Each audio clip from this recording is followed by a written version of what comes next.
share with you. I don't know if any of you listen to the radio or were listening on Thursday, but for anyone who likes podcasts, PWA wrestling correspondent and the region's #1 wrestling podcast, Through the Ropes, on the radio show The Underground Sound Project on 100.3, soon to be 102.7 FM.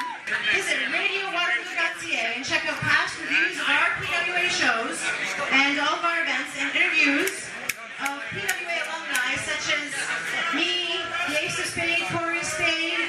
You had the Cuban Sensation, Ilian Habanero, and Big Ticket Reggie Marley have all been interviewed on their show.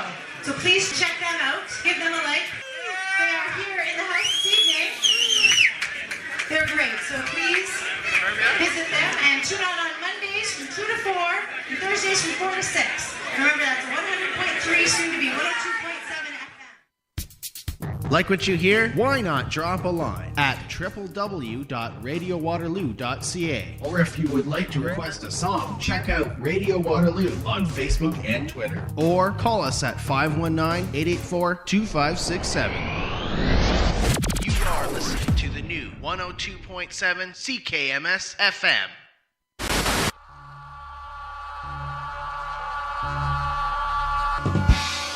Hello all, this is DJ JD of the Underground Sound Project, which is live Mondays 2 to 4 and Thursdays 4 to 6 p.m. You can hear the #1 best wrestling podcast in the region, Through the Ropes, CKMS Wide World of Motorsports, The Record Rack, where we pay appreciation to vinyl. And not only that, we have the 5er at 5, where at 5 p.m. every Thursday here on CKMS, you can request a song. Any artist will play it for you. Be sure to check us out on Facebook and Twitter, TOSP on CKMS, as well as radiowaterloo.ca, all right here on the brand new 102.7 CKMS FM.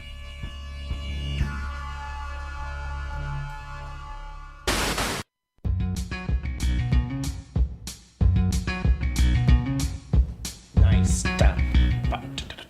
Welcome back to the show, ladies and gentlemen. 100.3 Sound FM.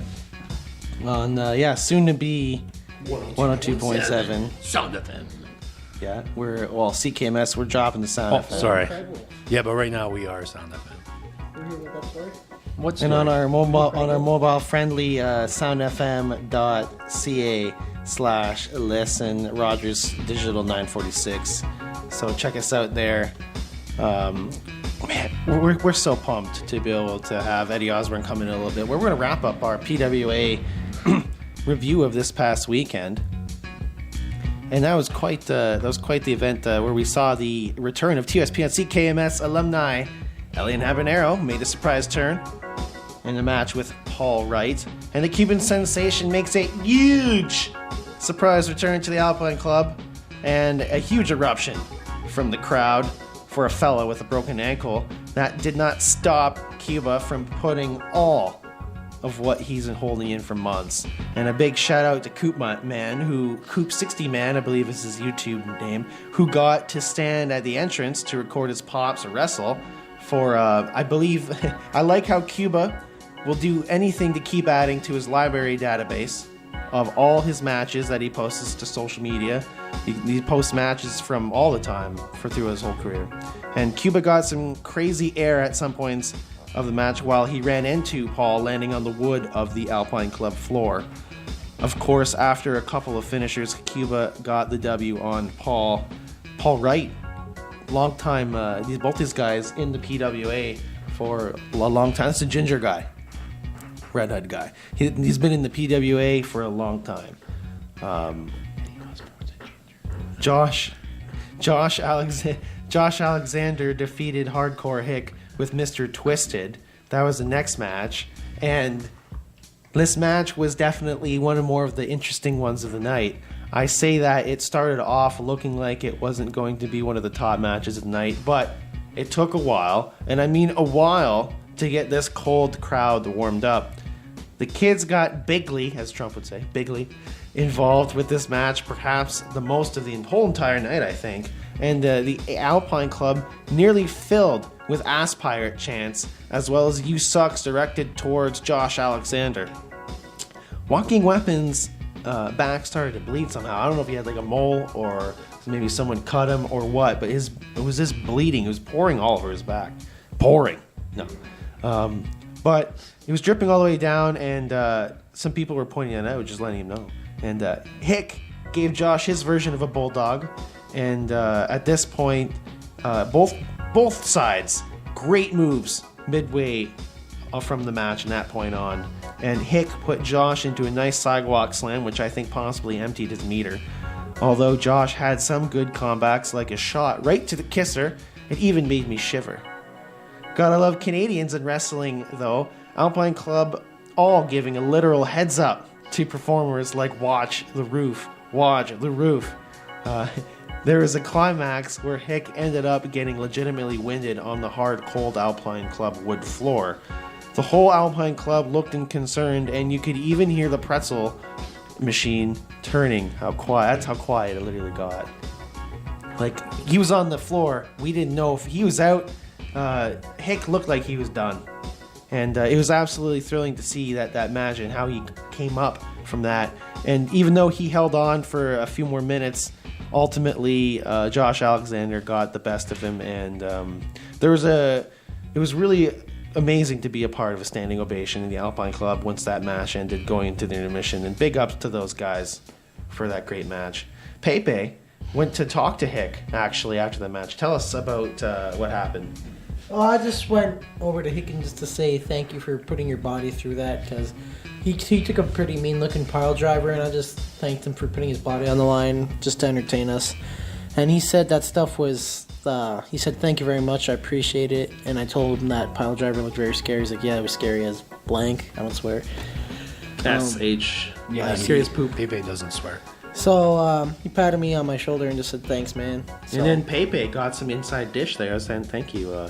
And then myself and Pepe, we talked to Commissioner Michelle during the intermission as about the state of the ring, because there were some hard slams early on the night that actually shifted the boards in the ring, causing at one point during the night we had to take a little early intermission because there's a hole in the ring. So Commissioner Michelle said she called no wrestling until fixed, also adding on to maybe some benefits of her winning the commissionership in May.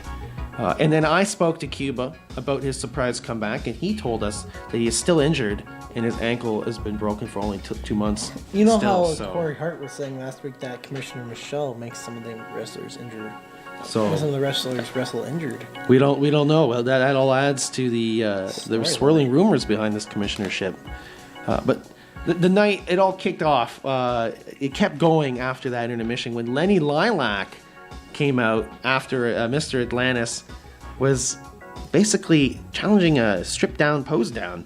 Mr. Atlantis comes out to tell the audience that no one is as sexy as him in a strip down, and then challenges the whole entire locker room to come prove him wrong. So who would come out? Who? Out of everybody, lover boy Lenny Lilac comes out, and this skit was original and it was legit and it was funny. And seeing these two work off each other is complete gold. The immovable object was moved and slammed somehow by Mr. Atlantis, and that is an impressive feat to be able to pick up a man of that stature. Hey, Pepe. Yeah. The lover boy rebounded and got the 1-2-3 on Mr. Atlantis, and the crowd erupted, and Lenny got out. And that was seeing Lenny Lilac in any place. We've been to a couple places, and we'll be to more. I'd like to see Cambridge soon, but Lenny Lilac gets the same pop. He gets the same huge pop each place, everywhere he goes. And I think you could put this guy anywhere. And I'd love to have Lenny by the show sometime. That'd be fantastic. I'd love to add him to the TSP and CKMS alumni list. How's that sound, Pepe? Sounds good. But I can't believe, and another thing, for people who have self-image issues, look at a man like Lenny Lilac up there in the ring. Posing down. Yeah. Doing some Ravishing Rick Rude thingamajigs. Which way to the moon? Pose. Yeah, it was what a role model for everybody. I think Lenny Lilac deserves some sort of award, a role model, some sort of community role model award from somebody. This guy needs an award now. But the match kept going on during the night. We ended up seeing quite the... Basically, I don't know if she was returning or if she was making her debut over here on this part of the PW. I believe it was debut, but we saw Jessie Mack come in all the way from out west and to go against beautiful Bia. And it was interesting to Jessie Mack. It was nice to see some different female talent.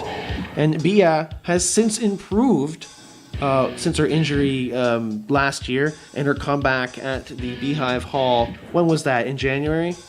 That was for Winter Mayhem, yeah. Winter Warfare, and that was a rough match for her comeback, and she lost the title then. But beautiful Bia making an improvement, huge improvement. Beautiful Bia, and I think she for women's wrestling, she's leading the way in the Southwestern Ontario, and I think it'd be interesting to see someone of an equal stature, someone of an equal skill level as her, and I'd love to see a match like that. But she owns everybody she's in the ring with, obviously other than Bubblegum Princess. But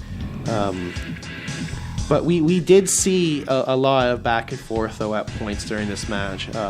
Jessie from out west, is what I'll call it, seemed to try her best, but just couldn't hold up as. Beautiful Bia being on the roll that she's on, and Bia slammed her down to the mat of that ring, and slammed her face around on that mat for one of her finisher moves, and that was it. That was hard done. Contact from her face. That was it. Beautiful Bia continuing her streak, her role. We'll see how she performs this year. Now this next match was quite the interesting one, I'd have to say. Wow, a championship match for a main title, the Pure Wrestling Champion. That beautiful big gold belt. A beautiful title, and to be able to see that at any time is great. And Eddie Osborne, seeing him come from out west as well, seeing him in a match, fantastic. And seeing him in a match where his opponent is kind of equal to him. They're able to, in the sense of being able to go all out without having to restrain, and I was able to see that these guys were going all out all night. And Super Kamikaze, this guy with his great luchador skills, and he ran from, like, this guy runs from the ring, and he at one point in the night he ran into Eddie Osborne. It was crazy, and there was times at the night also where when Eddie got injured, or if a call didn't go the way he wanted to, his reaction in his face tells a story. This guy been around in the business for a while. He knows how to manipulate. Yeah, he knows how to get that feeling out there, and you can totally read that in that. And especially when Eddie Osborne decides to farmer style blow his nose. Good old fisherman. Monzi not a fan of the snot. No. Neither am I. That made up for the absence though of Carl LeDuc though. I don't know. We gotta. And if you're listening out there, Carl, sorry. Sorry, but all due respect, buddy. The snot even flew onto Old School, and he had to wipe it off. I mean, Old School's like, it was funny. And then there's lots of back and forth, as I said, between these two, and it was great, especially for the size difference. And Eddie Osborne ended up taking the reins, though, and he slammed Super Kamikaze and tried to put him into a pin, and Super Kamikaze kicked out. Eddie Osborne got pissed and slammed Old School down to the ground. Wow. Knocking the consciousness out of I was worried about Old School on that. He was laying there for He was laying there. I was concerned. I was worried. Commissioner Michelle was about to come to the ring, and then she looked worried. Happened, and he kicked out. But SK ended up taking down Eddie Osborne, putting him in a pin. He got like 10 counts. Oh, yeah. And then Old School regained consciousness, and Eddie Osborne got Super Kamikaze and it slammed him back down. And Super Kamikaze was not giving in, and they both kept the night going on, and didn't give up easily, but ended up succumbing to Eddie Osborne. And Eddie got the 1, 2, 3. What? Or sorry, SK got the 1, 2, 3. Yeah, he there came was- back. but it He was came swerve back. at the Yeah. end, where He thought that was it, but he came back. He came back. He didn't give up. And Super Kamikaze, actually won the PWA championship, or so he thought. Or so. he ended up putting him down. And SK wins. I even started writing down questions to ask him, and the Alpine Club erupted as we saw a potential new PWA champion. But then Old School calls Super Kamikaze in reverse decision as he found a foreign object in Super Kamikaze's tights. And what I question is, I saw Old School with my own eyes clear Super Kamikaze at the beginning of the match, but somehow an object just appeared on him. I wonder how that happened. And as I said, I even wrote down questions for the new champion, but obviously it was reversed, so Eddie Osborne got the better end of that stick and remained the PWA champion, and he will be coming in a few minutes in the studio to speak with us about what happened. And I'm so pumped to be able to have the Pure Wrestling champion come into the studio here. So I would recommend you all, please, we welcome you to stay listening for our review, which is happening in a few minutes. We also invite you to send your requests. We have some room for some requests today for the 5 at 5, where we will play 5 requests from the community. We already got a couple.